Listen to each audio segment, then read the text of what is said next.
Okay, so I've been having problems with my Xbox One power supply lately.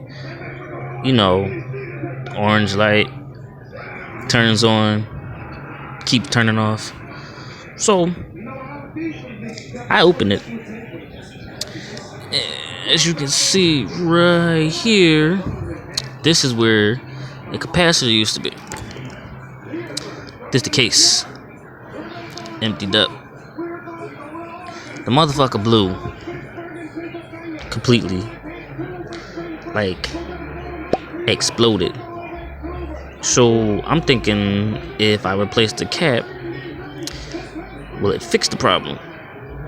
I have to try that first. But out there, anybody else out there that has the same problem, red light with your power supply, you might want to change that cap.